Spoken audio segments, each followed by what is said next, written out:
Tara guys, samahan niyo ako sa sa vlog ko ngayong araw. Kukuha tayo ng pang ulam natin ngayon dito sa bakanting lupa sa tabing ilog yun guys. Bakanting lupa yan guys, walang tanim yan. Yan, umagang umaga guys, 6:30 umaga, pero maaraw na. Mangunguha tayo ng ng uulamin natin ngayon. Papakita ko sa inyo yung kung anong halaman yun at kakataan natin mamaya. Dito tayo sa mangunguha tayo ng uulamin natin. Yan guys, marami dito guys. Ayan guys, yan yung ganito guys. Yan, inuulam to guys. Kukuha tayo nito. Yan, pang ulam natin. Gagataan natin yan mamaya tanghali. Masarap to pang ulam guys. Yan guys, mga ganyan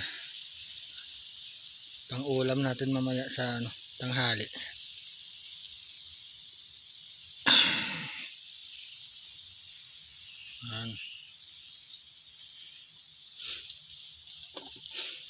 Yan guys, marami. Masarap gataan to guys.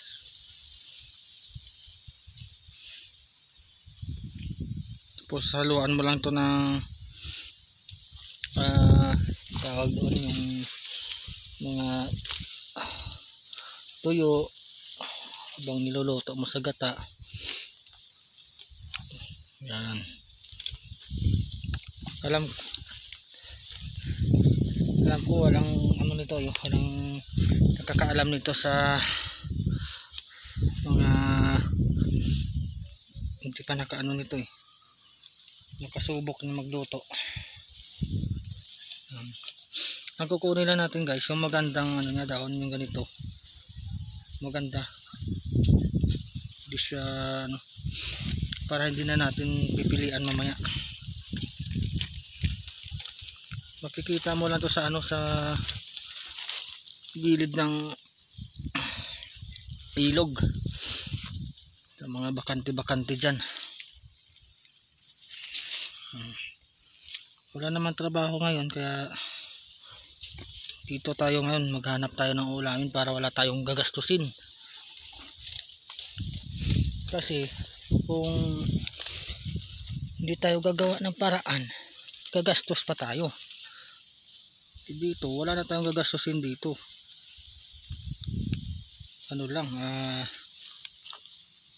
Nyug lang gagastusin mo dito. Ay yung nyug naman, hindi naman namin binibili yung nyug. Marami naman dyan sa mga tanim ng nyug dyan. Kukuha na lang tayo doon mamaya. Ganyan kasama ko aso. Ayaw daw nila ako iwanan, baka mawala ako.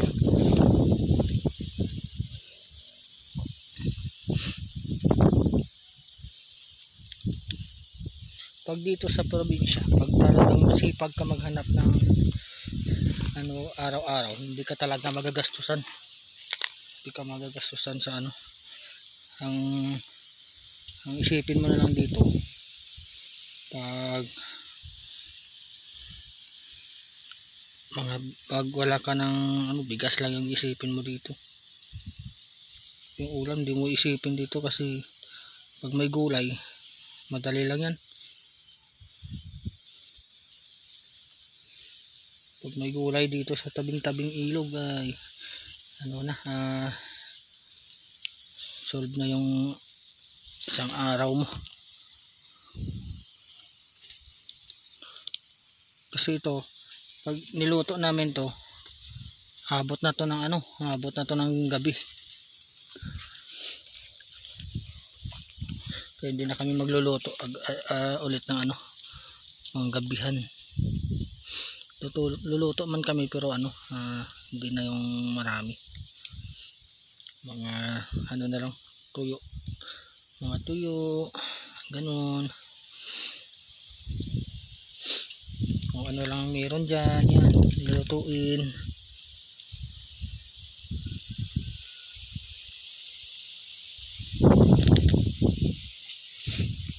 Ang lawak guys, oh. Tingnan nyo guys, lawak ng ano, lugar.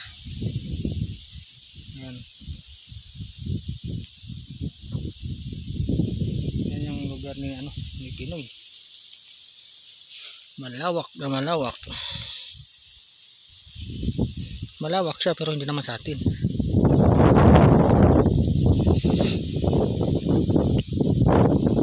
Doon yung banda doon sa baba yun, oh. Yun doon. Sa amin yan. Kasi itong tubuhan na to, yan sa amin. Ikot pa yun ito. Sariling tanim namin itong tubo. Yan guys. Kaway-kaway tayo dyan sa mga nakakaalam nito guys. Hindi naman to mahirap hanapin na sa ano lang to. Bakanting lupa sa tabing ilog.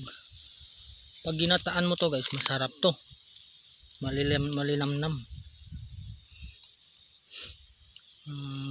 Ganito lang ang gawain dito pag wala ka. Kung gusto mong malibre, punta ka lang sa tabing ilog, makakuha ka na ng pang-ulam mo. Ang tawag nito sa amin dito guys, ang halaman na to, lupo. Sa Bisaya, lupo ang tawag dito sa amin. Tawag sa Bisaya. Iwan ko lang sa ibang lugar kung ano tawag dito. Alam ko sa ibang lugar meron din ganito. Pero di ko lang alam kung anong tawag nila dito. Yung sa amin dito, yung ganito ay lupo sa amin ito, lupo. Yan guys, oh, ang ganda-ganda ng dahon niya. Kasi wala ditong ano, walang kumakain na mga hayop. Kalabaw, wala. Yan guys, oh, ang ganda. Ang ganda ng dahon niya, kaya malinis to guys. Wala tong ano, hindi to madumi na halaman. Malinis to kasi bakanting lupa to eh. Walang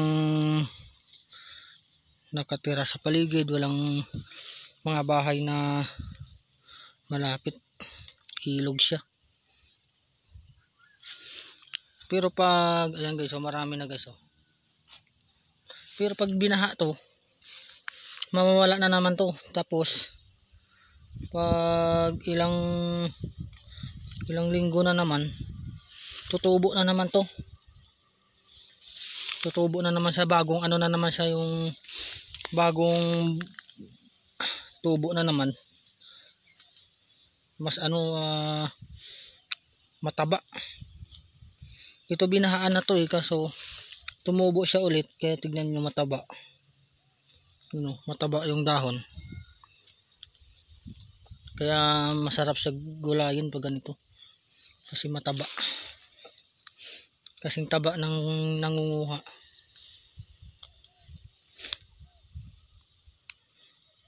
Ngayon nyo lang to nakikita sa ano, sa vlog ko, kasi ngayon lang ako nakakuha nito ulit.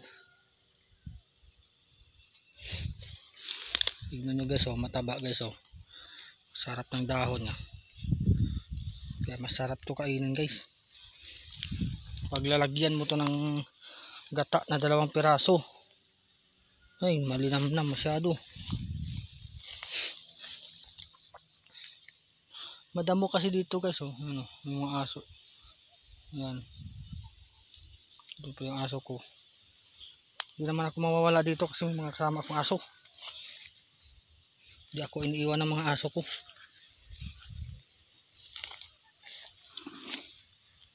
Yan guys, oh, marami yan. Ganyan siya. Pero pipiliin natin dyan yung ano, mataba. Hindi natin kukunin yung mga mapapayat. Kasi yung mapapayat, ano na yan, matanda na yan. Katulad nito guys, oh. Yan. Medyo matanda na to. Yung iba dyan may bulaklak na, kaya hindi natin kukunin. Katulad nito guys, yan o. Yan, may bulaklak. Hindi na yan kukunin kasi hindi na yan makakain. Pangit na yan kakainin. Kaya pipiliin natin yung matataba. Yung katulad nito, matataba o. Wala siyang bulaklak. Kaya ito maganda pa.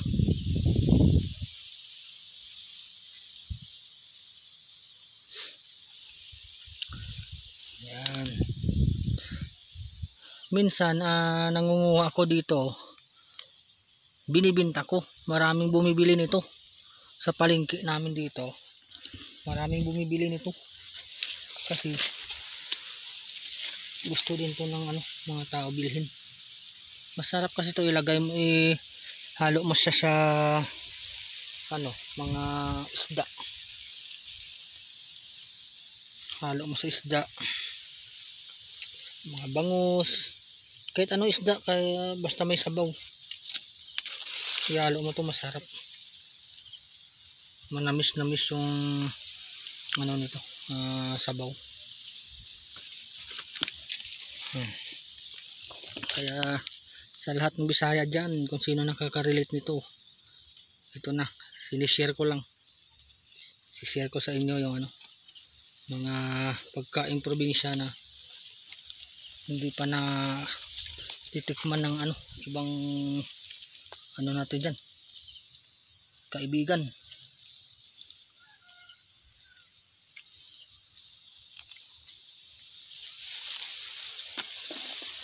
Tagal ko na dito pero ngayon ako ulit nakakuha kasi busy sa ginagawa, may trabaho.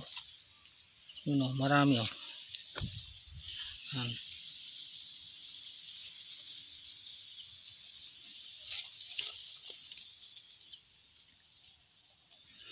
Pero kung hindi ka masipag dito magpitas, wala, hindi ka makakain ito.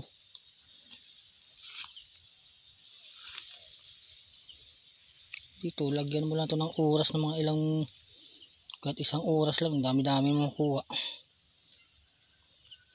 Dati nakakakuha ako dito isang sako, tapos yun binibenta ko sa bayan. Kasi pag oras na ibaha, wala na, mag-antay ka na naman mga ilang linggo bago ka makakuha nito.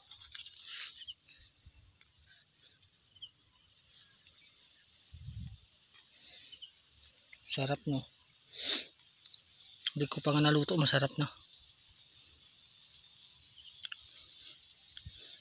Maganda kasi mamitas nito pag yung pinipitas mo maganda yung dahon, kaya maganda magmitas. Parang hindi ka napapagod.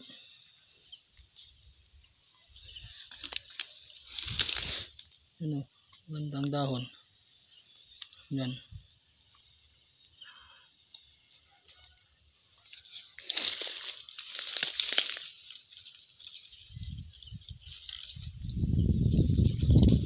Mataba.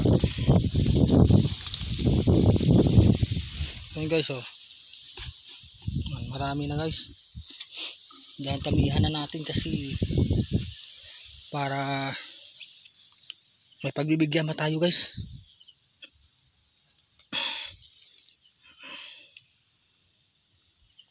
May pagbibigyan tayo, bibigyan natin sa kapatid ko, ang iba.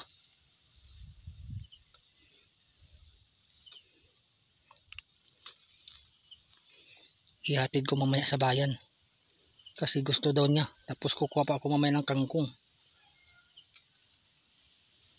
Ang kangkong doon lang naman sa dulo din dito na pinagkukunan kong ganito, nandun na sa dulo.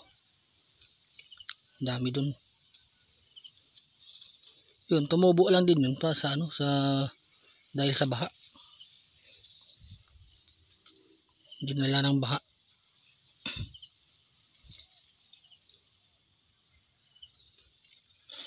Ganda ng dahon kaka-enjoy.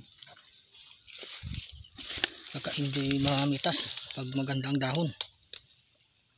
Kasi maganda din yung kain mo nito pag ganitong ano, ganito kaganda yung pinipitas mo.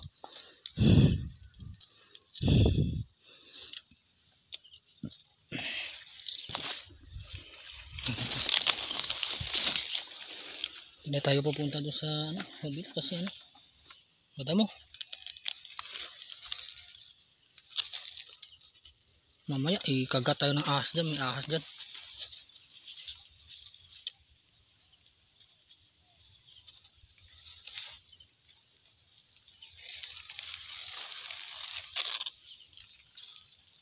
Ibig na walang ganun. Aso ko sunod na sunod sa akin.